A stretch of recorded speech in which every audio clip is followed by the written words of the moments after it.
রোগী আমি সামনে বসিয়ে স্ট্যাম্প করে আমি কাজ করতেছি, বশীকরণ কাজ। 1 ঘন্টার ভিতরে তার মনের মানুষকে হাজির করতেছি। আগে চালান দেখেন, আমার জিন চালান দিয়ে কিভাবে আমি নারীকে হাজির করতেছি। আগে সরাসরি ভিডিও দেখেন। যদি ভিডিও না দেখেন তাহলে কেউ কিছু বুঝবেন না। আগে প্রমাণ দেখেন। আসসালামু আলাইকুম ভিউয়ার্স। তো আজকে একটি ইউটিউবে আমি প্রথম সরাসরি সামনে বসিয়ে একটা রোগীকে আমার সাথে বসিয়ে তারপর কাজ করতেছি, বশীকরণের কাজ। তো এটা ইনশাল্লাহ 100% রেজাল্ট। 1 ঘন্টার ভিতরে তার কাজের রেজাল্ট দিব ইনশাল্লাহ। তার সাথে আমি স্ট্যাম্প চুক্তি করে তারপর কাজ করতেছি। তো আপনারাও করতে পারবেন বশীকরণ কাজ একদম সহজে। আমার যেই সামনে দেখতেছেন একটা পুতুল আছে, পুতুলের ভিতরে দাও দাও করে দেখবেন জিন এসে কীভাবে আগুন জ্বালিয়ে দেয় এবং কীভাবে আগুন জ্বলে দাও দাও করে জ্বলে যায়। ঠিক তার গায়ে আগুন জ্বলবে আর তার মনের মানুষের শরীরে আগুন জ্বলবে। তার কাছে আসার জন্য আমি স্ট্যাম্প করে কাজ করতেছি ইনশাল্লাহ। আপনাদের দোয়া, 1 ঘন্টা টাইম নিয়েছি, 1 ঘন্টার ভিতরে রেজাল্ট দেখাবো। আগে আমার চালানটি দেখবেন এবং আপনারা কীভাবে কাজটি করবেন তাই বলবো ভিডিওটি শুরু থেকে শেষ পর্যন্ত দেখবেন। তাহলে আপনি নিজেরা ঘরে বসে কাজ করতে পারবেন। কোনো কবিরাজকে, কোনো তান্ত্রিককে টাকা দিতে হবে না। দেখেন আমি চেম্বার দেখাইয়া রাত দিন 24 ঘন্টা আপনাদের কাজে নিয়োজিত, আপনাদের কাজই করি। তো কীভাবে আমি কাজ করি, বশীকরণ কাজ করি, সেই বিষয়ে আপনাদেরকে আজকে দেখাবো এবং আপনারা যেন করতে পারেন। তাই বলবো ভিডিওটি একটু না টেনে শুরু থেকে শেষ পর্যন্ত দেখবেন। আমি চালান দিব, কীভাবে চালান দিই আপনারাও ঠিক এমনভাবে চালান দিবেন। আপনাদের মনের মানুষ আসবে, সে যত দূরে থাকুক না কেন। আজকের এই টপিকস দিয়ে যত দূরে থাকুক না কেন, নারী বশীকরণ করার সহজ উপায়, একদম সহজে কীভাবে করবেন।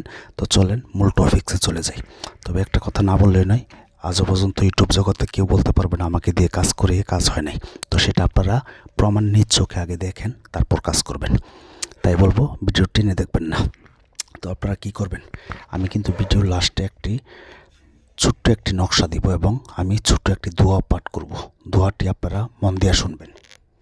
দোয়াটি এমন একটি দোয়া, এটা ইউটিউব জগতে আজ পর্যন্ত কেউ দেয় না আপনাকে। তো দোয়াটি হলো আপনার আরতাফেলিন তারতাফেলিন সাফান সাফা লা ইলাহা ইল্লা হুয়া কফ হা ইয়া আইন সোয়াদ হা মিম আইন সিন কাফে মালিক ইয়াউমিদ্দিন ইয়াকা নাবুদু ইয়াকা নাস্তাইন লা ইলাহা ইল্লা আনতা সুবহানাকা ইন্নী কুনতু মিনাজ জালিমিন। যাকে বাধ্য করবেন এখন তার নাম বলবেন যে অমুকের বেটি অমুক আমার মহব্বতের পাগল হয়ে আয়। একটি মন্ত্র, এই মন্ত্রটা কিন্তু খুবই গুরুত্বপূর্ণ। আমি দেখেন কেমনে বলি, আরতাফেলিন তারতাফেলিন সাফান সাফা লা ইলাহা ইল্লা হুয়া কফ হা ইয়া আইন সোয়াদ হা মিম আইন সিন কাফে মালিক ইয়াউমিদ্দিন ইয়াকা নাবুদু ইয়াকা নাস্তাইন লা ইলাহা ইল্লা আনতা সুবহানাকা ইন্নী কুনতু মিনাজ জালিমিন। আমার মন্ত্রটা আশা করি বুঝতে পারছেন। আগে আমার চালানটি দেখেন আমি কীভাবে কাজ করি, ঠিক আপনারা এমনভাবে কাজটি করতে পারবেন। তো এই মন্ত্রটা কিন্তু একটু জাগ্রত করতে হইব।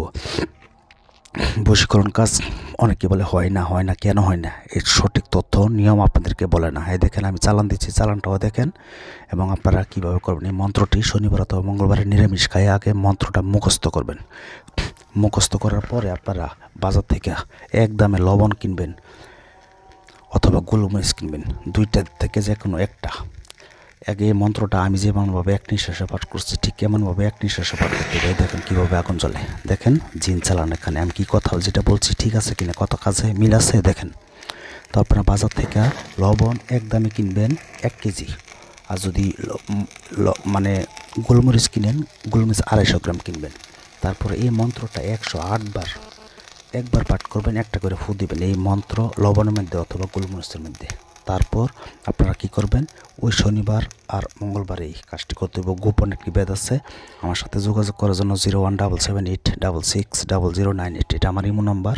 ইমোতে ভয়েস পাঠাবেন, কী সমস্যা আমি শুনে রিপ্লাই করবো। তবে আমাকে দিয়ে কাজ করতে গেলে আগে হাজিরা 505 টাকা দিতে হইব, নাম দিতে হইব। আমি হাজিরা দেখা তারপর 20 মিনিট পরে কল দিব, কী চালান চলবে, কতক্ষণ লাগবে সব দেখে বিস্তারিত সব জানাবো। তারপর কাজের কন্ট্যাক্ট করব। আমাকে অযথাই ফোনে বিরক্ত করবেন না, SMS অথবা ভয়েস পাঠাবেন কী সমস্যা। তবে আমাকে দিয়ে কাজ করতে হবে না। তারপরও যদি ব্যস্ততার মধ্যে করতে চান আগে হাজিরা 505 টাকা লাগবে বাধ্যতামূলক। এমনভাবে ইউটিউব জগতে কয়জনের চেম্বার দেখায় কাজ করে সেটা আপনারা আগে যাচাই করবেন। তো আপনারা তারপর কি করবেন, তারপর যে নকশাটি, এই নকশাটি কালো কালি দিয়ে সাদা কাগজে লিখবেন এবং তার নাম লেখা ওই নকশাটি 7টা লেখা জ্বালাবেন এবং ওই লবণ অথবা গোলমরিচগুলো আগুনে জ্বালাই দেবেন। বাস